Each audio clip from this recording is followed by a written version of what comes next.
who is Rebecca Abrams. Now, Rebecca is an award-winning author, teacher, journalist, and editor. She teaches creative and academic writing at the University of Oxford and has been described by Simon Sharma as the model of a learned storyteller. Rebecca's publications include the historical novel Touching Distance, which is based on a true story of a deadly epidemic that took place in the 18th century in Aberdeen, and Jewish Treasures of the Oxford Libraries, published in May this year and described in this month's issue of Jewish Renaissance as an unending delight. She's currently working on a book about the Jewish medieval businesswoman Licoricia of Winchester.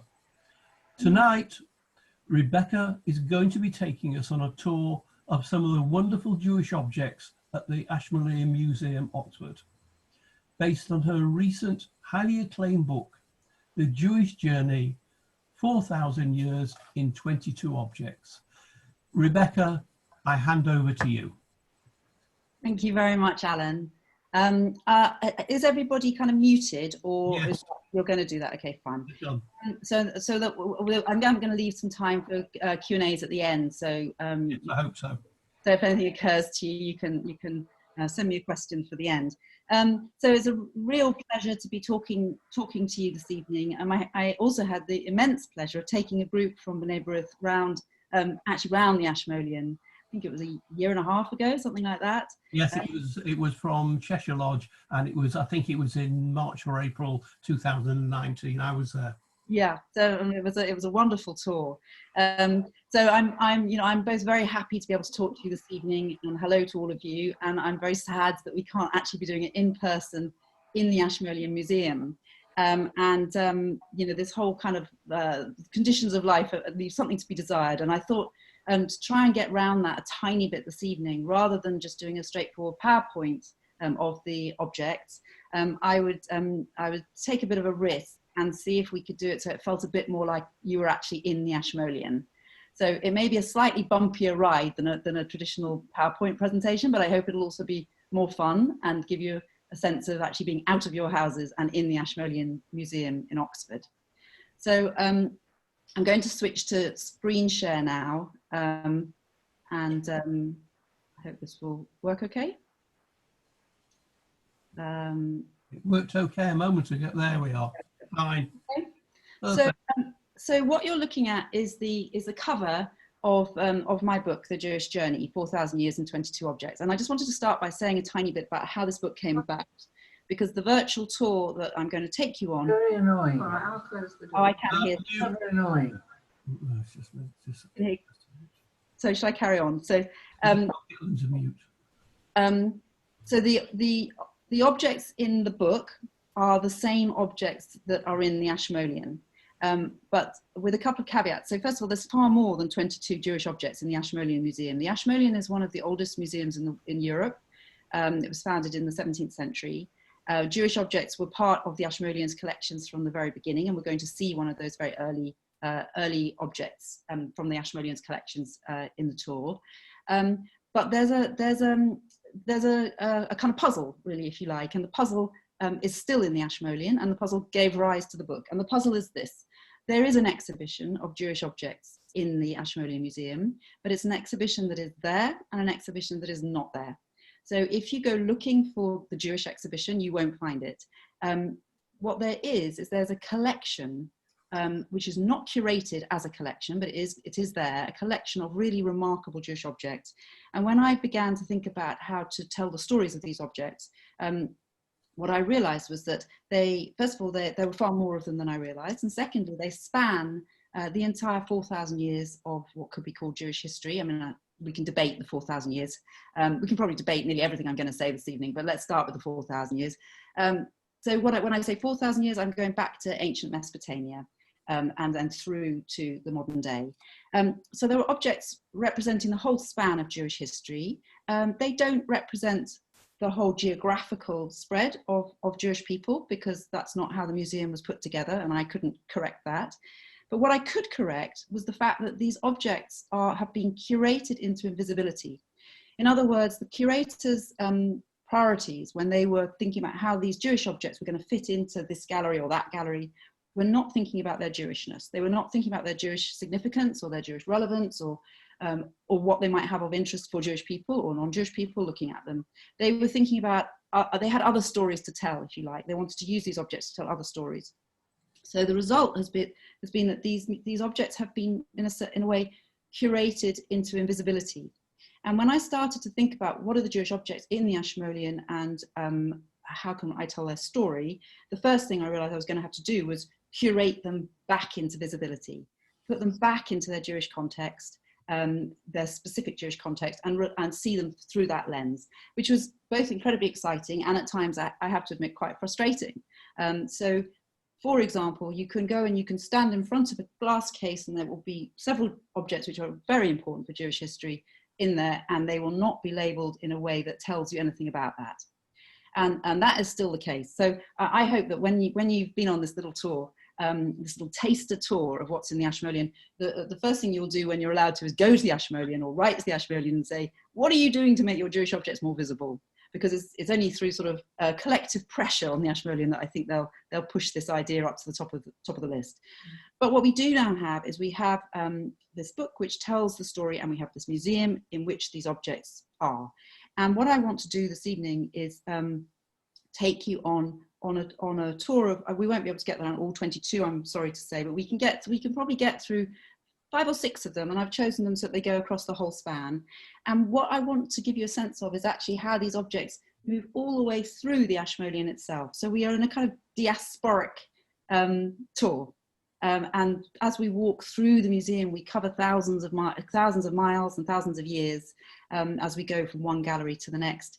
And really the story that I want to tell through these objects, and I think the story that the objects tell themselves, is that this is a story of Jewish immigration, migration, immigration, emigration. It's a story of Jewish assimilation, for better or for worse. It's a story of diversity, and it's a story of continuity. So it's a story, it's a braided story. It pulls in different directions at times. The archaeological and the biblical and the historical don't always match up, but I like that. I like the kind of mess of it. I think the mess is part of the reality that we live with. And I think that's that's quite an exciting thing for me, that these objects reflect that and mirror it and enact it as well. So let's just, the very first time, I should say also that the Ashmolean weren't completely convinced that there was a market for this book. But the first time we did a tour, this is a picture of the very first tour we did, first public tour. And the Ashmolean thought there were going to be about sort of maybe 15 people. And we had 120 people came to the tour, 120 people, and there was a scrum, as you can see. And I'm kind of here in the middle thinking, oh my God, how am I going to do this tour? But we did the tour and it went fine. People probably didn't see or hear quite as much as they would ideally. But the main thing was that we had this fantastic turnout of people. And that has been carried through with other tours I've done since. So there's tremendous interest in these objects and in what they have to tell us. And I think that's also very exciting at this moment in time as well. Okay, so I'm going to just do a very small clip just to give you just again to get you into the spirit of actually being outside the museum. This was obviously on a warm day in July. I filmed this, and it's just a tiny bit to get you into the spirit of things. My name's Rebecca Abrams, and welcome to the Jewish Journey virtual tour. We're standing in front of the wonderful Ashmolean Museum in Oxford, one of the oldest museums in Europe, and all of the objects I'm going to show you are inside the Ashmolean. So if you come with me, we'll go inside and have a look. So the first gallery that we're going to is the Ancient Near East Gallery. And the question in my mind, really, when I was beginning to think about these objects and which objects to choose, was where do I start? Where do you start this story? And I decided to start it with this object. And it's called the Sumerian King List. It comes from Larsa in ancient Mesopotamia in about 1800 BCE. Actually, I'll let the video carry on so you can carry on seeing. And that's my mum in the background there, you can see. So the marks on this object are cuneiform, Sumerian cuneiform, which is one of the oldest writing systems in the world. And the object, as you can see, is a four-sided prism. with the writing, the cuneiform script on all sides. It's got a hole in the top. I don't know if you can see that here, which is really quite appropriate because it was originally designed to be mounted on a rod and rotated. That seemed to me very fitting, because what this effectively is an early piece of political spin. So the people who commissioned this prism were the kings of Larsa, which was an ancient Mesopotamian city-state at a time of great turbulence, a lot of fighting between the different city-states for supremacy in the area. And the kings of Larsa commissioned this object partly to prove that they were the ones who should be in charge of the whole region. That they were doing that by looking backwards in time, not forwards in time. They weren't saying, we're going to make Mesopotamia great again. They were saying, we're descended from the people who made Mesopotamia great in the first place. And what they're talking about is the kings of the city-state of Ur, which about 200 years ago had been the great preeminent state. It's a bit like somebody harking back now to the Victorians or the Tudors and saying, well, because I'm a descendant of them, I should be in charge now. But they go further back than that. They go right back. This king, the reason it's called a king list is because a list of names of the kings of ancient Mesopotamia going right back to the dawn of time, when the gods first gave kingship to man. Now, you might be thinking, what has this object got to do with Jewish people? I mean, they weren't Jewish people at that point. They weren't called Jewish people, and Canaan there wasn't a Jewish territory. You know, this is way predates all of that. So why this object? What claim does it have to be the start of the Jewish journey? Well, there's two main reasons. First of all, the date 1800 BCE it coincides with the dating of the biblical dating, I should say, of Abraham. So it's an object which is close in time as one could possibly get, given all the controversy around biblical dating of biblical characters, to the beginning of the Jewish journey in terms of Abraham and the creation of monotheism. Secondly, it comes from Ur. It comes from Larsa, which is very close to Ur, and relates to Abraham's, where Abraham began his journey when he got the call, Lech Lecha, to get up and to go up to Haran and then go on into the promised land. So this object is not just the temporal, coincides with the temporal beginning of the Jewish journey, but also coincides with the geographical start of the Jewish journey. And also, equally importantly, it comes from the place which is almost certainly the cradle of civilization, Mesopotamia, which also gave rise to the people who, over the centuries, would eventually become what we call the first Hebrews, the first Israelites. So just to kind of move on a little bit with this object, if we go to the next slide, or the next bit of this, I hope what you'll see is this map here, which just shows you, just gives you a sense. Should we just move it over that way a little bit? Just gives you a sense. So this is ancient Mesopotamia, this is Mesopotamia, huge area, River Euphrates running through here. Over here, we have Jerusalem and Jericho, Levant.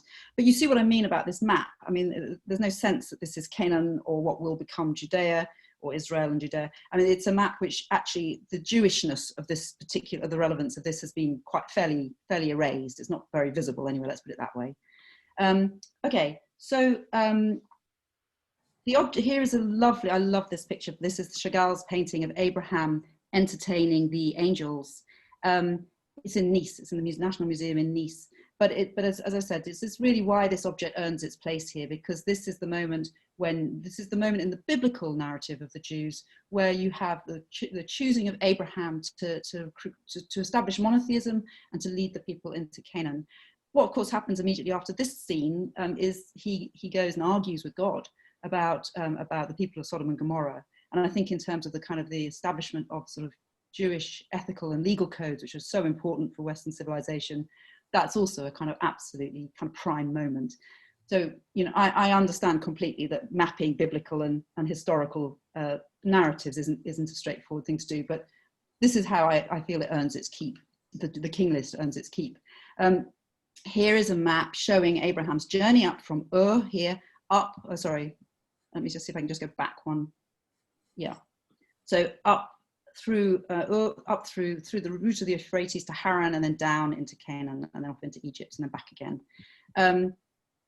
So hang on, just make sure this goes forward in time. Okay, so we're back to the king list. So it's not a very big object. I don't know if you've got a sense of that from here. It's about the size of sort of doorstop. It's maybe about a foot tall. but incredibly important. And there's one other reason why it's really important for the Jewish journey. This side that you're looking at now, I don't read cuneiform, I hasten to add, but this side has a little bit of a reference to a biblical, to a story that you'll all be familiar with. And it says this, it says the flood swept over.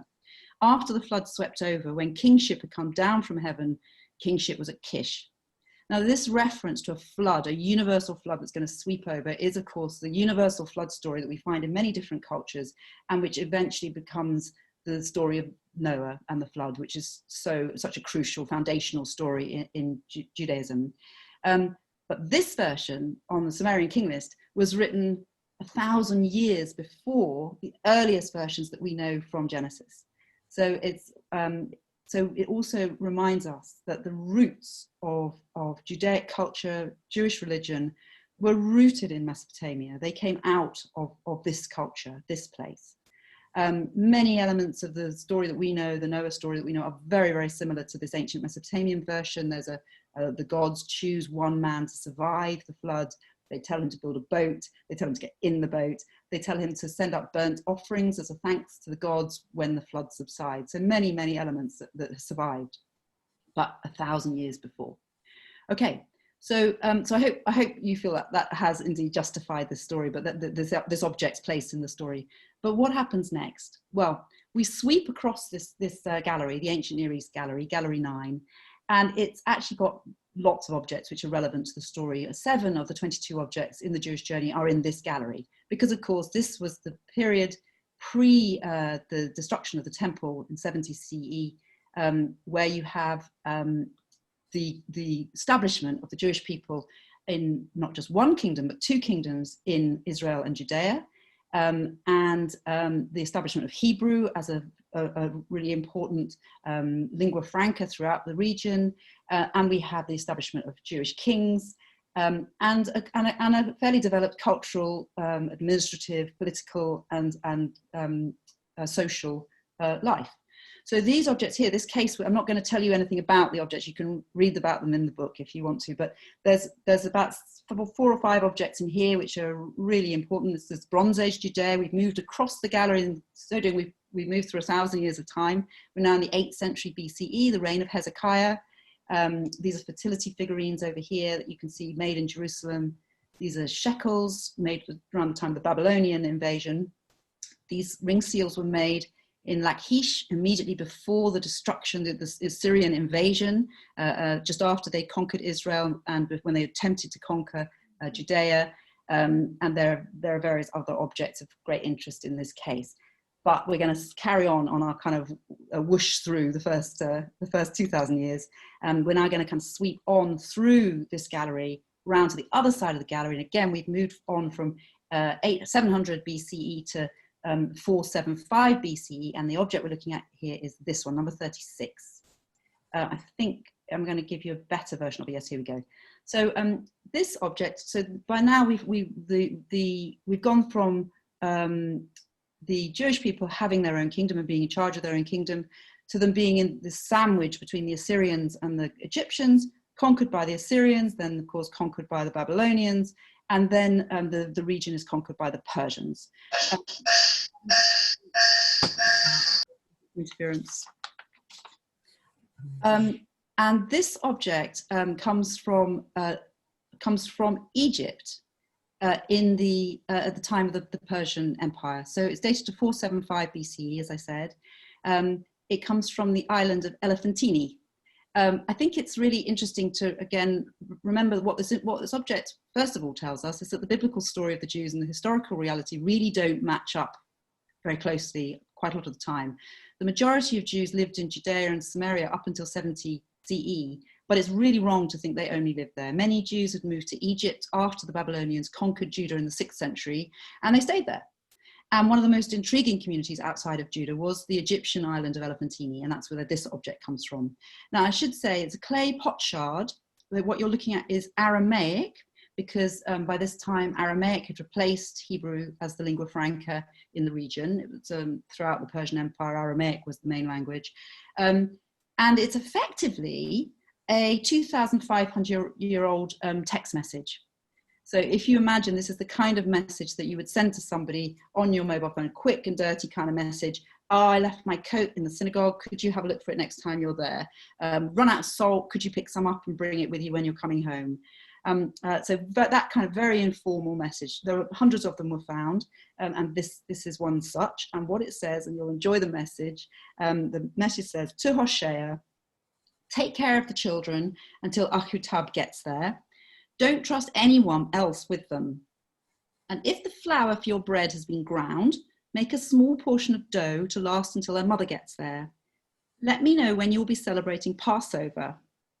Tell me how the baby is doing. So it's an object that combines, you know, the three big Jewish kind of concerns: children, food, and what were the exact datings of the religious festivals. And that hasn't changed in 2,500 years. So why is this object so important? Well, because it's called the Passover potsherd, and it's because of this mention of Passover. So it's one of the earliest mentions of Passover outside of the Bible. And at this point in time, the Jews of Elephantine had their own very particular ways of doing things, which didn't necessarily coincide with the official rules about how things should be done. So Passover on Elephantine, for instance, they really liked fermented beer. It was one of the things they liked to drink.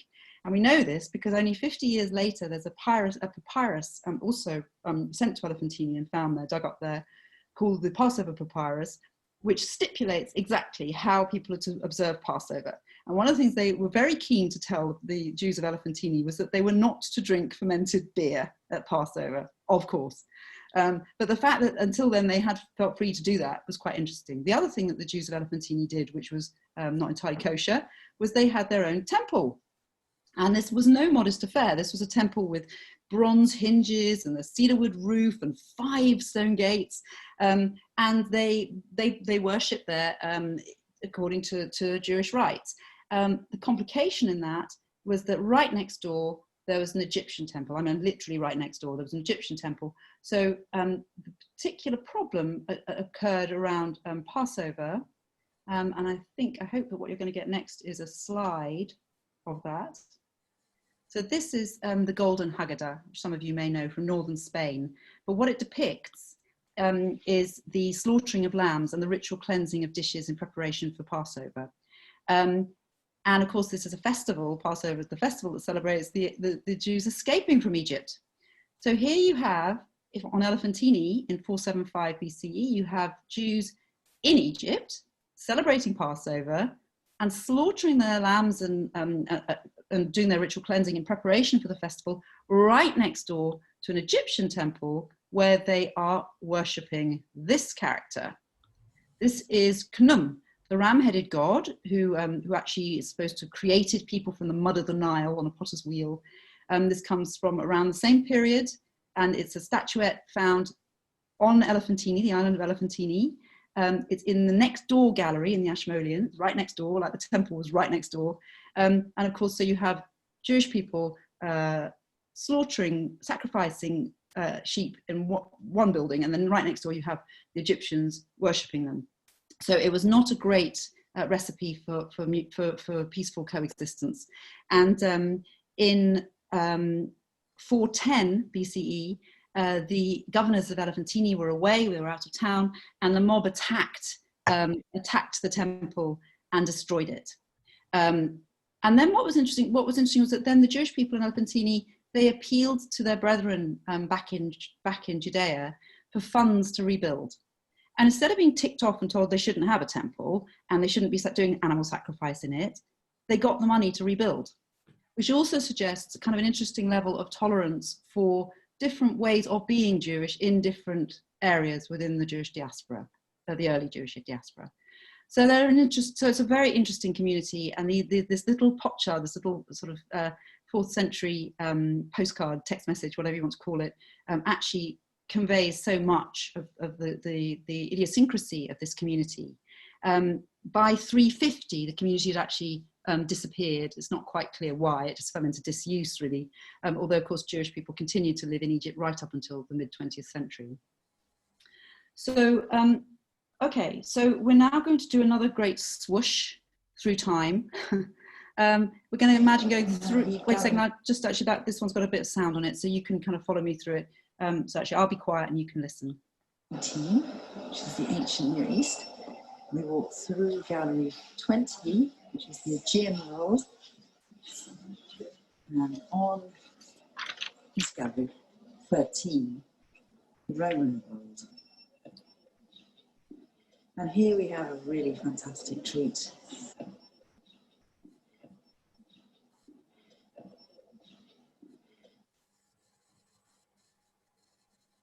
So what we're looking at, of course, is a Dead Sea Scroll jar. There are only 8 of these outside of Israel, and I think 4 of them are in America. And I didn't know. I lived in Oxford for 30 years, and I had no idea that there was a Dead Sea Scroll jar in the Ashmolean, but here it is. It was in a box when I started working on this book. And one of the curators said to me, I was sort of digging around and sniffing about and sort of looking for Jewish things.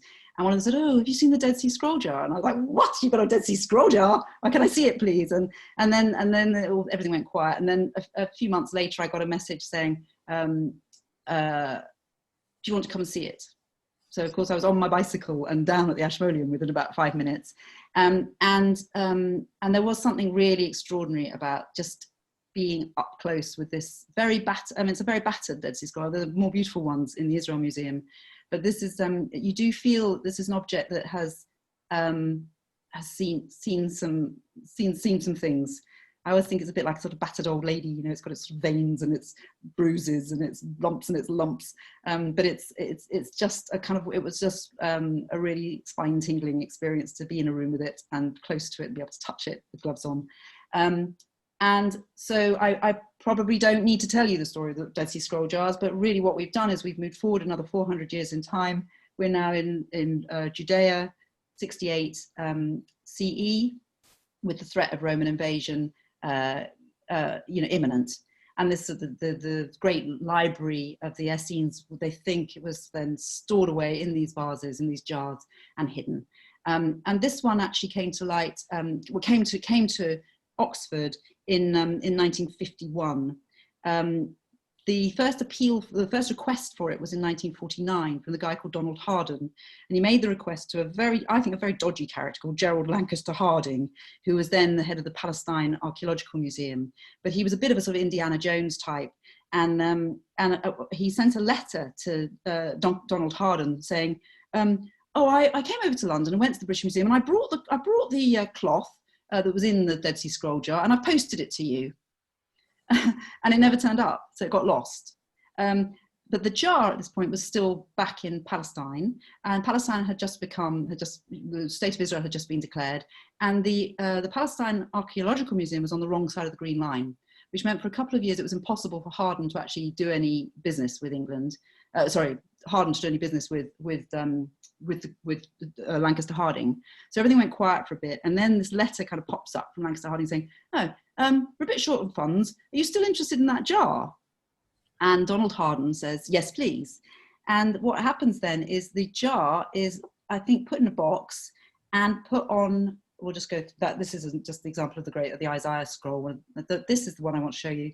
This is the docket. This is the Air France docket for the Dead Sea Scroll jar's passage to Heathrow from Tel Aviv. And it literally says, you can't really see it on here, but all it says is jar with lid. When it arrived at the Ashmolean a couple of weeks later, it was not in a very good state. It looked like this, very battered. And Donald Harding was none too pleased. And he wrote a rather shirty letter back to Gerald Lancaster Harding saying, "I thought we'd paid too much for this jar, and now I've seen it, I know that we did." In fact, what he paid for it, what the Ashmolean paid for it, was £50. So it's an extraordinary object, and I'm really thrilled that the Ashmolean have put it back on display. And it was certainly one of the highlights for me of discovering, curating these objects to encounter this close up and personal. We're going to come back to this moment in history at the end because it's such a key moment on the Jewish journey. But what we're going to do now is we're just going to carry on a little bit through time. So the Roman conquest obviously sort of was a fundamental turning point for Jewish life in Judea. And what happened to many Jews was they were then moved out through the Roman Empire throughout the Mediterranean world. And we're now up on the, I'll just stop, let's pause that for a second. We're now up on the first floor of the museum in the Mediterranean gallery, wonderful gallery. And then one corner of it, there are two really fantastically important Jewish objects, and this is one of them. So this is a funeral plaque found in the Jewish catacombs in Rome. We're in, I think, 350 CE, AD. You can see it's got a bit of depth. It would have been mounted in the walls of the tomb. It's now been cut out and sold and brought to England. That doesn't sound, that wasn't quite as vandalous as it sounds. That basically the owners of the land that the tomb was built on were bankrupt, and so they were trying to. They actually offered the whole cemetery up for sale, and Rothschild in fact put in a bid and then died just before the sale went through. So then bits got sold off. So in fact, the man, Anglo-Catholic, who brought these objects from the Randonini catacombs to England and eventually gave them to the Ashmolean, did a great, he was a great service to Jewish history, because he preserved these objects which might otherwise have been just broken up completely. Now what you've got nice and large at the top of this this picture is you've got the word Alexander, okay, Greek name.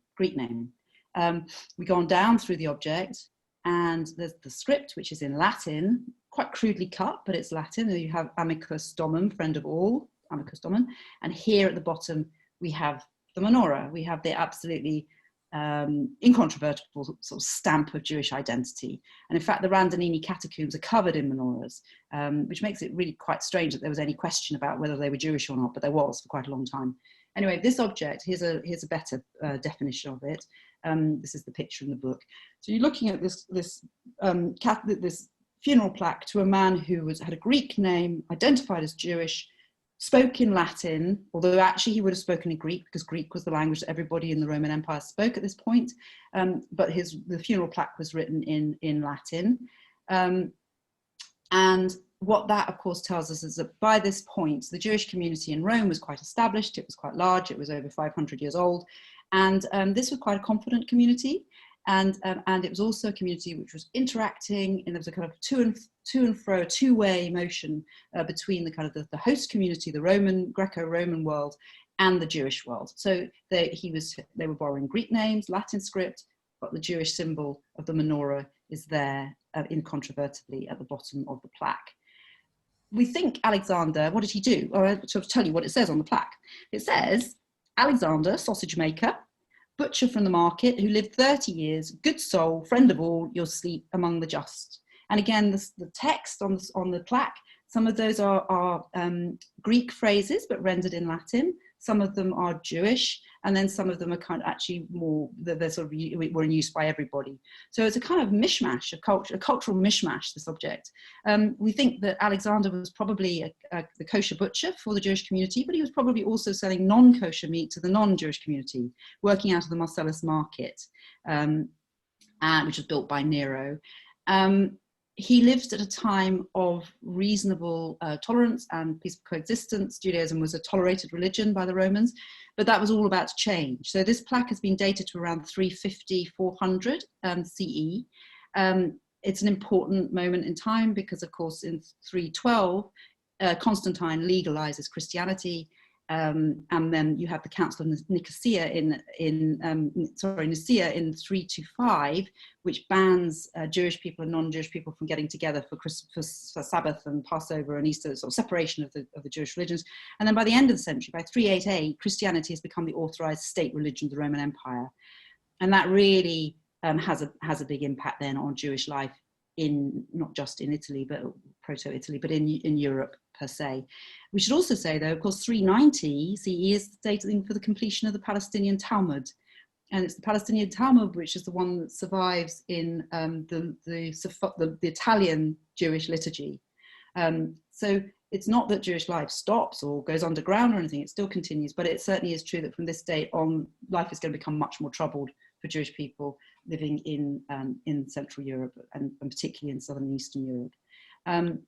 So one other reason why the menorah is so interesting for Roman Jews particularly is because what else do they have? Just the Roman Jewish community is just up beside the Forum, one side of the forum has this fantastically huge monumental arch of Titus, which was set up in 82 CE, just after the destruction of Jerusalem, to commemorate and to celebrate the conquest of the Jews of Judea, the destruction of Jerusalem, and of course the carrying off of the menorah, the golden menorah from the temple, to Rome.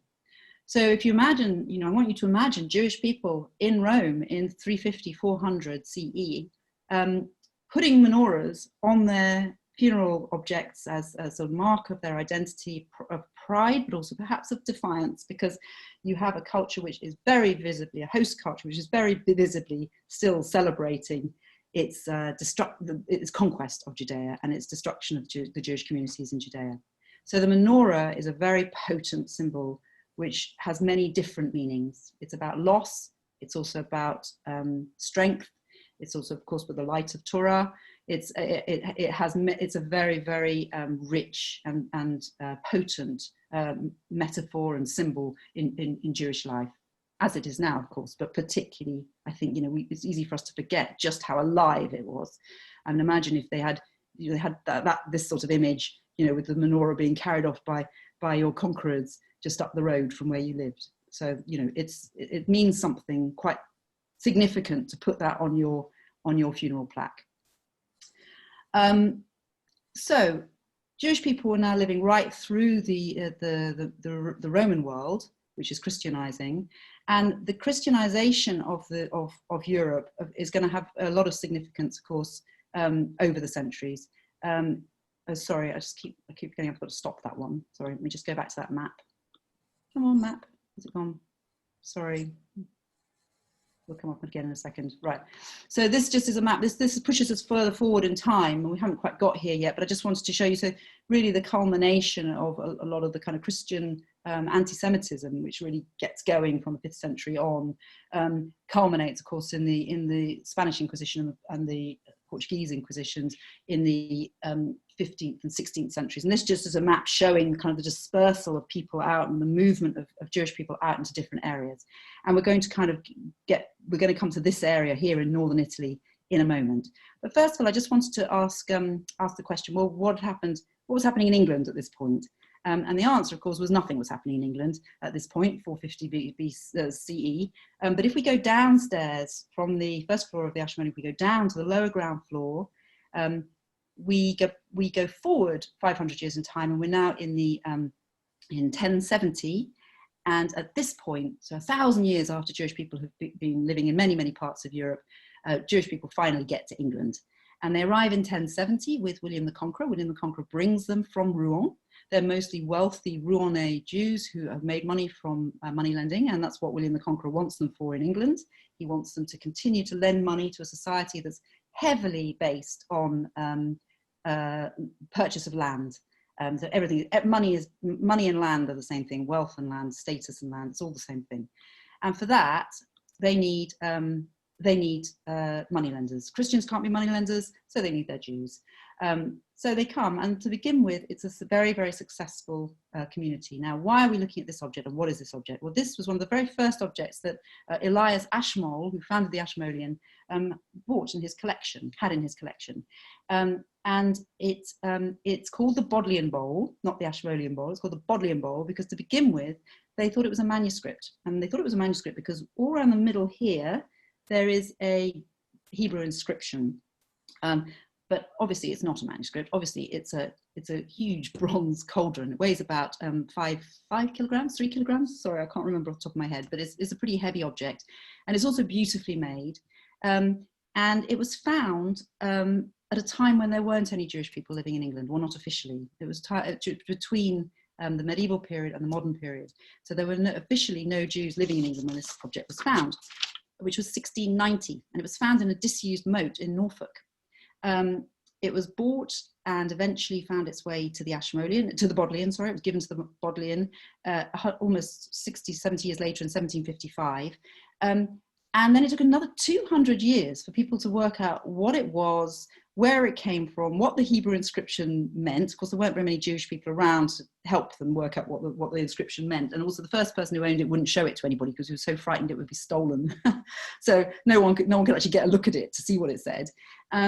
But eventually they worked out what it said. And what the object says is this, the inscription around the middle says is this. Actually, I'll just show you this map, which just shows, this is they came in 1070, by 100 years later, the Jewish people there were Jewish settlements all through most of the central part of England, right up to Newcastle, and quite a few in Wales. You know, it was a very settled community, and they were playing a big part in trade here in the port trades in places like Norwich and King's Lynn and Thetford, and then obviously they were in all the big cities where there were castles, mints where they were making money, and also where there were cathedrals.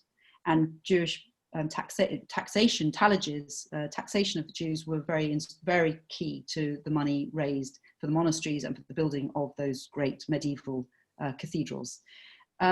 So just to go back to the Bodleian Bowl, though. Okay, so now you can see here, you can see now the Hebrew around the middle. This inscription goes all the way around.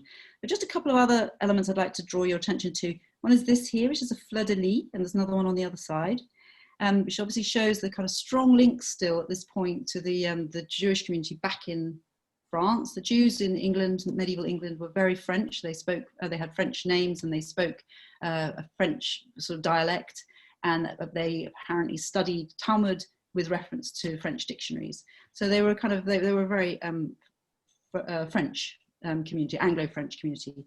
What the inscription around the middle says is this: "This is the gift of Joseph, son of Rabbi Yechiel, who answered and asked the congregation as he desired, in order to behold the face of Azrael, as it is written in the law of Jekuthiel, righteousness delivereth from death." So you can forgive the 17th century non-Jewish people trying to work out what this meant for not understanding at all what it meant, because it's quite coded. Lots of letters are actually missing. There's lots of cryptic kind of references. So Jekuthiel, law of Jekuthiel actually is a reference to Moses. Face of Azrael is a reference to Jerusalem. So it took until the 19th century for when you had the return of Jewish scholars to England for this to be translated. And what it basically is that Rabbi Yechiel wants to go back to the Holy Land to die to see Jerusalem and to die in the Holy Land. And his son, Joseph, is going to go with him. Now, property deeds come to light also in the 19th century, which show that Rabbi Joseph, son of Rabbi Yechiel, is a property owner in Colchester, and his family, he's one of three brothers in the Colchester community. And in preparation for this journey back to Palestine with his father, he commissions this bowl.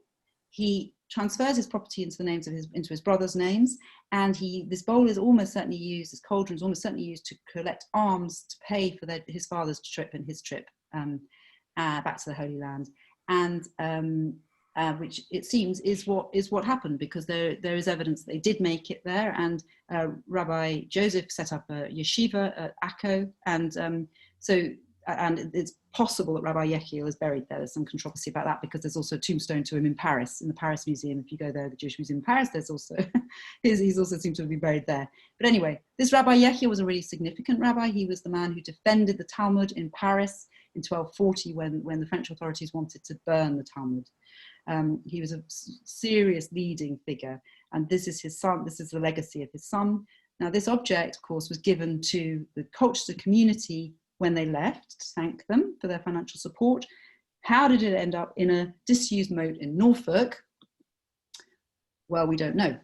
But what happened in 1290 was that, having assets stripped the Jewish community till it had no value whatsoever, the Jews were expelled. On the 1st of November 1290, the decree was sent out on 1st of July, and in 1290 they all had to leave. There's some interesting discussions going on at the moment about why they left. So it's traditionally been thought, or for a long time it's been thought, that the Jews were expelled because, first of all, they had no financial value anymore because they'd been asset stripped by the crown, and they were collateral damage in the fight between the crown and the barons. And the barons said, "We will support you in your battle with the Scots if you get rid of your Jews." They wanted to get rid of the Jews to cancel their debts. There's a new theory coming up, which is actually the driver behind the expulsion of the Jews in 1290 was not the barons. It actually came from the Queen, who was a fervent anti-Semite and who was dying. and she wanted to make a big gesture to God before she died to show how devout she was. And expelling the Jews from England was a good way to do that. So there's some interesting new theories kind of emerging about why the Jews were expelled at this point. In any case, they were very a destroyed community, and I think I'm always quite keen. I mean, I'm sure all of you listening to this know this, but I'm always quite keen to remind people that, you know, far from being this great tolerant nation, England has an appalling record in the way it treated Jews in the medieval period, absolutely appalling. So they were the first country to make Jews wear an identifying badge. Most countries in Europe said children from 13 up. In England, it was from 7 up. They were anti-Semitic from a religious point of view. They were anti-Semitic from a financial point of view, and they were the English were utterly brutal in the way they just crushed what had been a very vibrant Jewish community. And by the time they left, there weren't very many Jewish people. By the time they were kicked out, there weren't very many Jewish people left. But there have been these waves of, you know, a really appalling massacres with that people, hundreds of people killed, communities completely destroyed overnight, looted and destroyed, and everybody in them killed.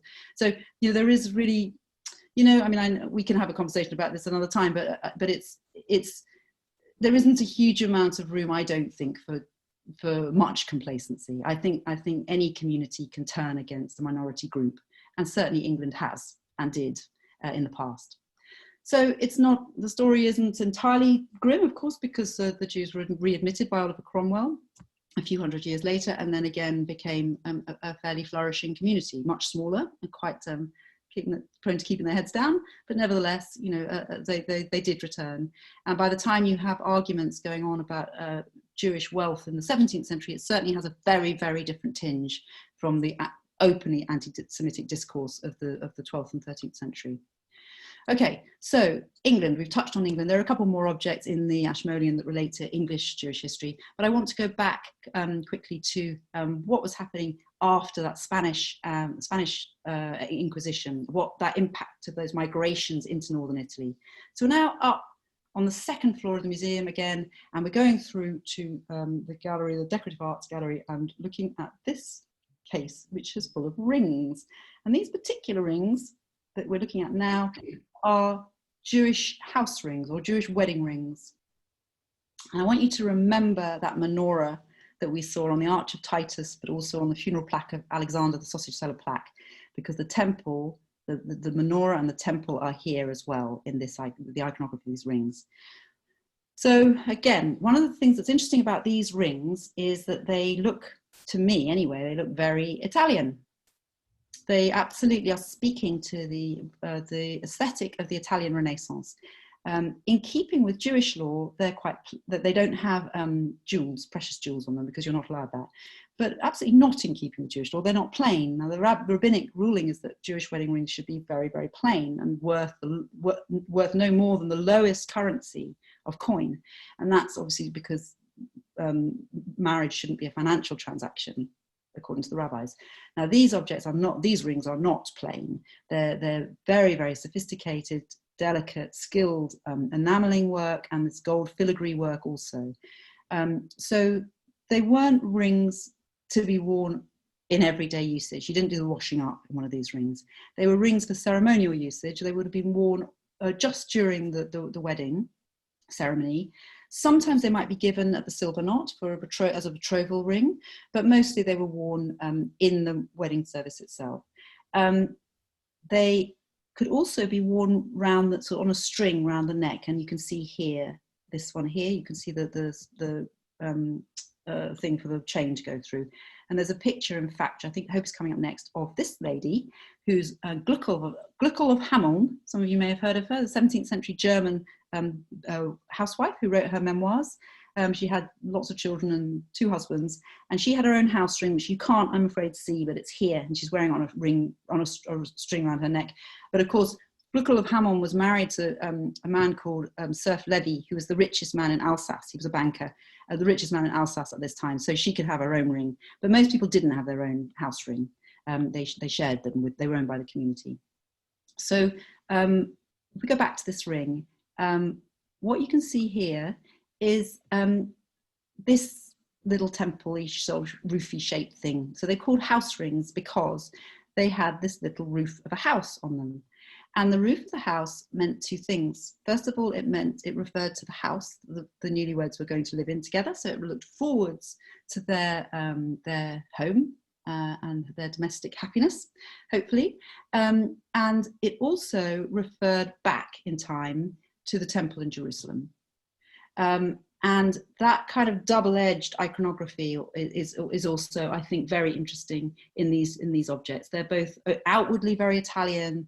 They're looking forward in a very sort of straightforward domestic way to a married happiness couple, but they're also looking back in a much more loaded way to what has been lost, to the history of the Jews, and then this idea of the longing for the restoration of the temple. So, it's again a powerful use of this symbol. Now, the other thing is the roof opens up, and the inside, what you have in most of these rings, go back, is you have, oh, wait a second, here.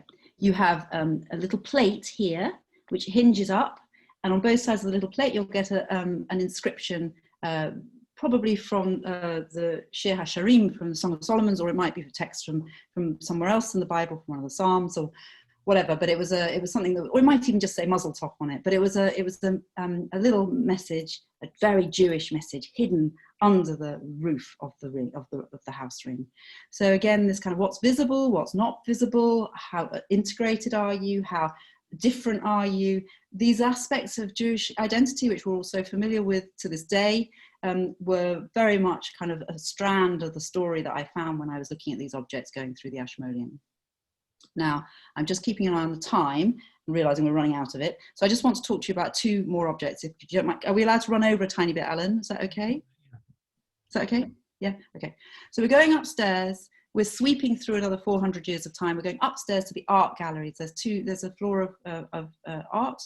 And I want to show you this painting here. We're now in the late 19th century. So we've looked at sort of objects relating to the Jewish migration into England. We've looked at objects related to the Jewish migration into the Roman world, and into Italy, northern Italy, from Spain and Portugal. Now, this object relates to the story that is most personally resonant for me, which is the story of the migration of Eastern European Jews to England at the end of the 19th century. That's exactly when all my great-grandparents came over. Now, Mark Gertler, very interesting character indeed, and this painting gives you an example of just how invisible Jewish identity and Jewish culture and Jewish history is in the Ashmolean. So first of all, the labelling of this painting doesn't mention that Gertler was Jewish, even though Mark Gertler's Jewishness was very important to him. And as I'll show you in a moment, in this painting, it's particularly interesting. So Gertler's family came to England in the 1890s, and he was born in Spitalfields in 1891. The family then moved back to Austro-Hungary, to a place called Przemyśl, until he was 5, and then they came back to England again because they just couldn't make a living. There was just a time of terrible economic deprivation. So the family settled in Shoreditch and then Whitechapel. Gertler was a very talented artist from a young age, quite a difficult child, very prone to tantrums, but also very charming, very witty. Apparently there's a story that Charlie Chaplin once came to visit the family, and he and Gertler danced on the kitchen table and told jokes together and had everybody in stitches. So his artistic talent meant that actually by the time he was 17, he got a place at the Slade School of Art, and he was, with the help of a Jewish Educational Fund grant, which he couldn't have gone otherwise, and he studied art at the Slade, and there he got taken up by, or became friends with, a group of very vibrant young artists, very kind of early, sort of exciting moment in the modernist art movement. One of the people who he formed a very strong attachment was Dora Carrington, who is in turn in love with Lytton Strachey. Dora Carrington was quite an important person in his story.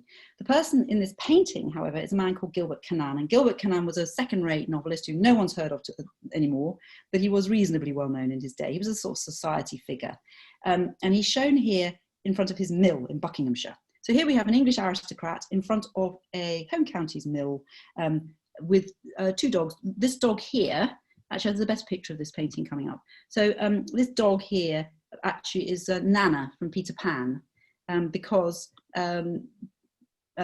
Gilbert Cannan, this man, was now by this point married to a woman called Mary, and Mary had previously been married to J.M. Barrie, and when they got divorced, she got the dog. So this is Nana from Peter Pan. Anyway, so this painting, it's an interesting modernist work of art by Gertler, done in 1916, so he's still a pretty young man at this point. It's quite an uneasy picture, everything's a bit kind of like flimsy and about to fall over, and there's kind of nasty sort of spiky things, and it has a cartoonish element, but there's a great sort of almost nightmarish quality to it. We're in the middle of World War One, of course, and Gertler was a passionate pacifist. His great friend Rosenberg was killed. Isaac Rosenberg was killed in World War One.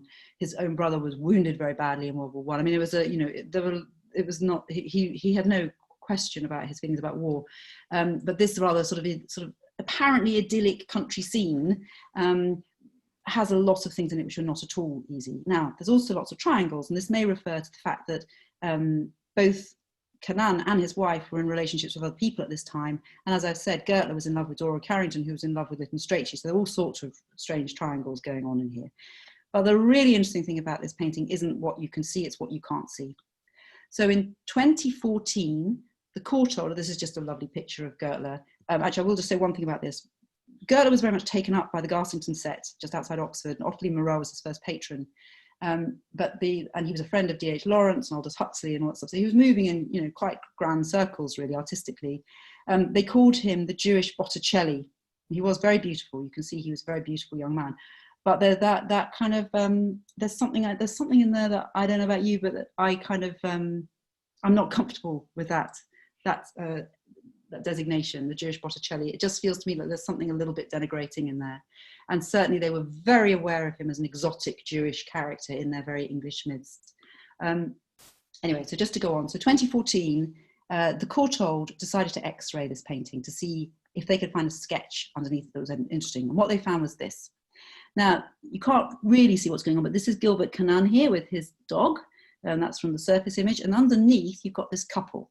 And what the courtauld restorers realised was that this is a model for another painting, which Gertler had done two years earlier, in 1914.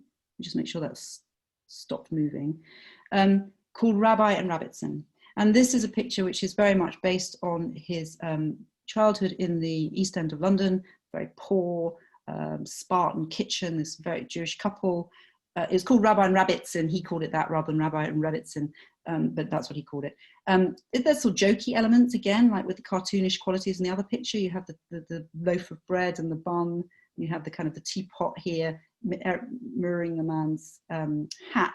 But the key thing for me in this picture is these big hands and interlocked arms. And I think this is a painting which is really conveying that sense of, yes, suffering, stoicism, poverty, but also le do, from generation to generation, this kind of the tradition, the strength of tradition, the community, the interlinked community, the strength in numbers, the passing on of knowledge from one generation to the next. So it's in contrast to the painting that actually was over the top of it, which is all about instability. I feel that this is a painting which is very much about stability and about tradition. Now, why did Gertler paint over this? We can see grid lines on this here, which suggests that he wanted to paint it up into a big oil painting, but never got around to it. He may just have run out of money. Oil paintings were very expensive, canvases were very expensive, artists routinely painted over their paintings.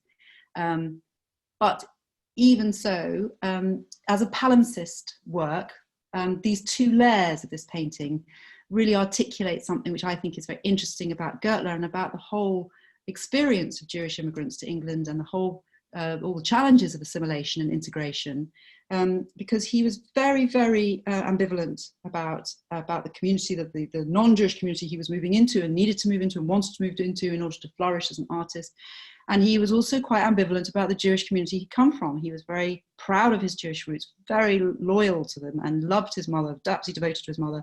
But he was also ashamed of the poverty from which he'd come and the sort of foreignness, the non-Englishness. So it's something I recognise in my mother as well, who grew up during the war and was always trying to be very, very English, doesn't like it when I draw attention to Jewish things. And I think for Gertler, 50 years earlier, he said in a letter to Dora Carrington in 1912, he put it himself very clearly. He said, "By my ambitions, I am cut off from my own family and class, and by them I have been raised to be equal to a class I hate. They do not understand me, nor I them. I am an outcast." And that sort of conflict at the centre of Goethe really continued throughout his life. He suffered very badly in the 20s and 30s from the art world, completely ignoring him. There was a lot of anti-Semitism in the art world. Bomberg had the same problem. Epstein had the same problem. In 1939, with another war coming, his mother had died, his marriage was over, his Dora Carrington had killed herself, and he was suffering from TB, almost certainly contracted in the kind of terribly impoverished conditions in which he'd grown up. He killed himself. The following morning, the Times hailed him in the obituary as one of the great modernist artists of the 20th century. Now, Goethe's story is in one way quite a depressing one, and yet, he has left us this legacy of his art. And I think he also has left us a painting which is incredibly rich in what it tells us about, or reminds us to think about, in terms of the real challenges of all immigrants, not just Jewish immigrants, but all immigrants trying to find their way in a new culture, what they give up, what they have to let go of in themselves, how what a challenging process that is, and how in need of kind of compassion and support they are in that endeavour.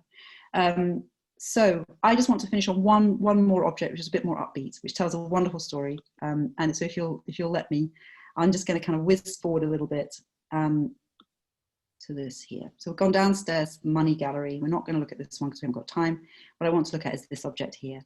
So we've gone back 2,000 years to a coin from Judea, minted in Judea in 70 CE. And it was minted by the Romans. Again, so like the first object, is this a Jewish object? Isn't this a Jewish object? Well, what's it doing here? It's not a Jewish object, it's a Roman object. It's a Roman gold coin. And you're looking here at the head of Vespasian. Vespasian was the general who led the first attacks on the Jewish community in 68, 69 CE in the first century. And it was his son Titus who he then commanded, when he became emperor, he commanded his son Titus to take over the task of conquering Judea and to get on with it, take Jerusalem, just whatever it took.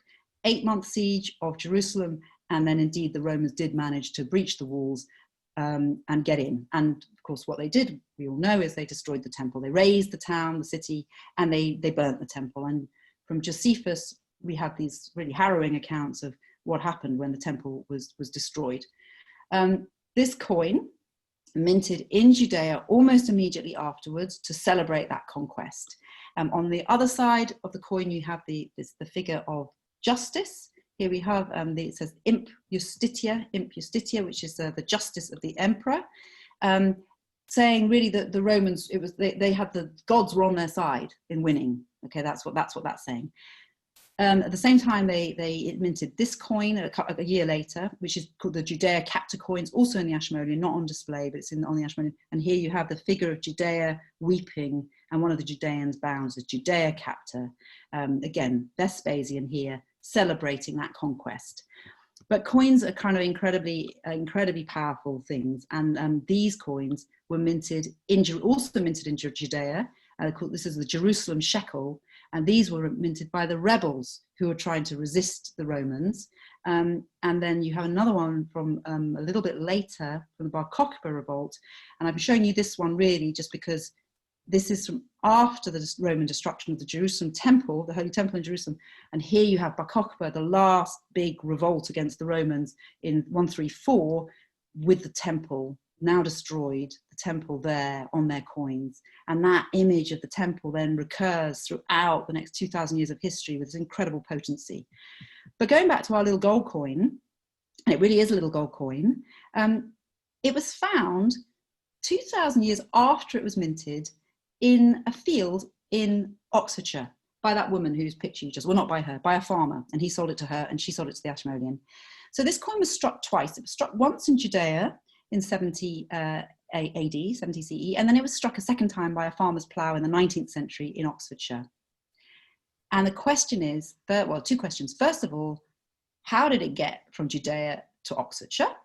And the second question is, where did the gold come from? Because there wasn't any gold there were no sources of gold in Judea.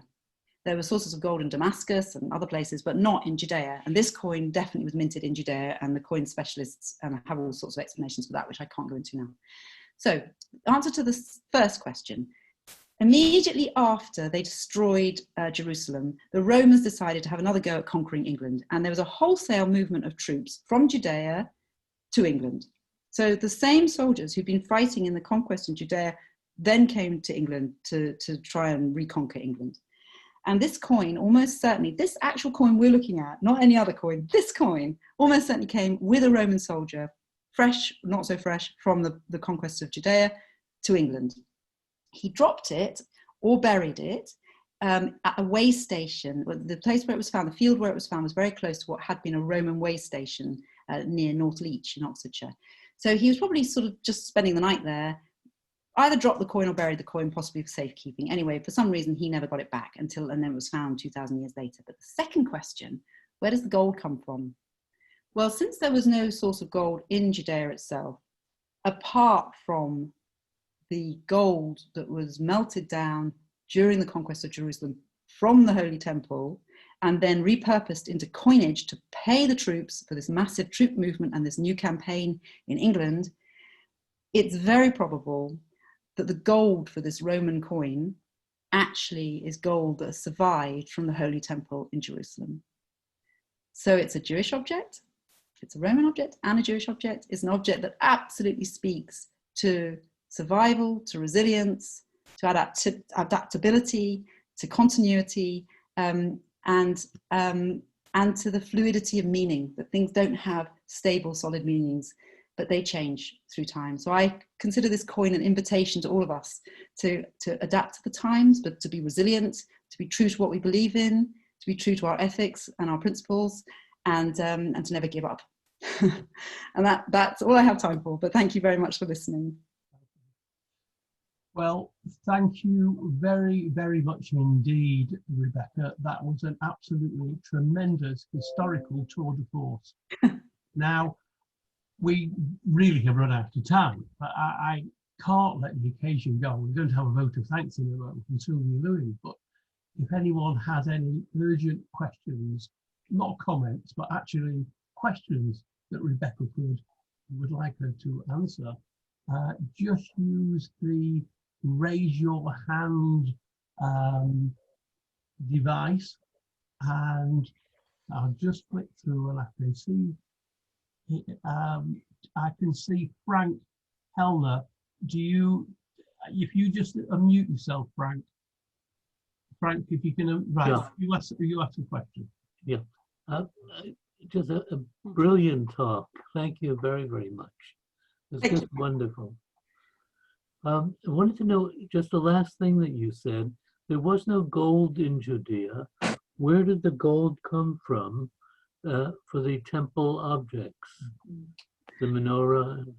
So, well, gold would have come. There were gold mints, and there were sources of gold in. Yes, that's very good. Very. There were sources of gold around, and of course there was a lot of gold washing around. There was the temple tax, so people had to pay to bring money into the temple, and the temple itself operated as a kind of money exchange. So there was certainly there was no shortage of gold for the temple objects, and also according to Josephus, the whole of the outside of the temple was gold plated. I don't know if you know his descriptions, his extraordinary descriptions, when he describes, shining like the sun and dazzling your eyes if the sun was striking on the surface of the temple. Unmuted. So there's a lot of gold which came, which in the temple itself, both in the fabric of it and also in banknotes. And Jewish people in Jerusalem would have used, and in Judea generally, would have used the temple as their bank vault, like it was a place where they kept their money because it was a safe place. So there was a lot of gold in the temple. But other than that, they think that the Romans made this particular coin from this looted gold or from melted down gold on mobile mints in Judea. Okay. I don't know if that answers your question. Thank you. Thank you very much. I think really, although it's an absolutely phenomenal talk, I think time is against us, and in fairness to everybody.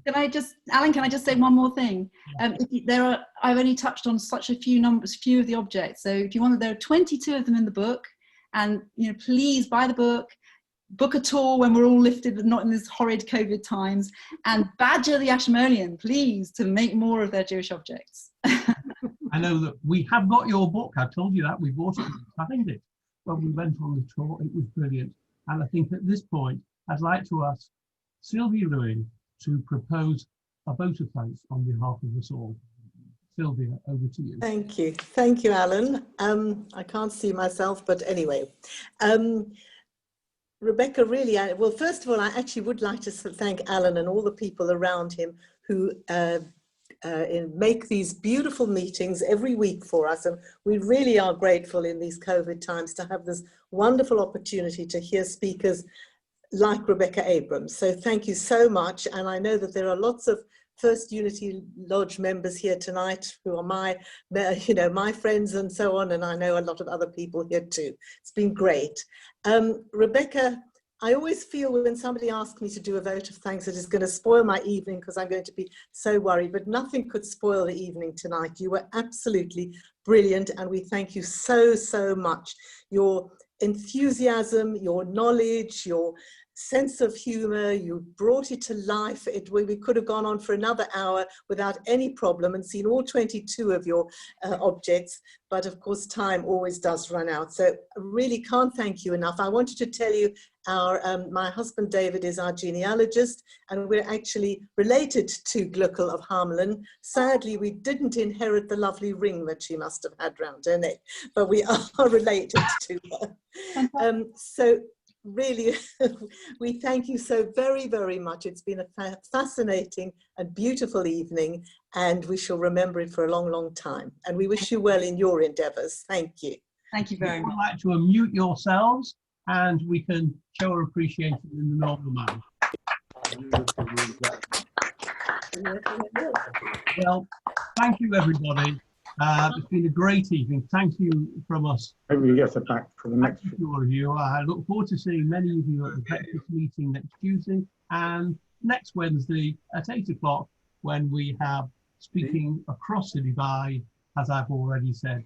So good night to you all, and thank you very much indeed for joining. Good night. Thank you. Thank you. Thank you. Bye. Bye. Thank you, Rebecca. Hello, Frank. Thank you.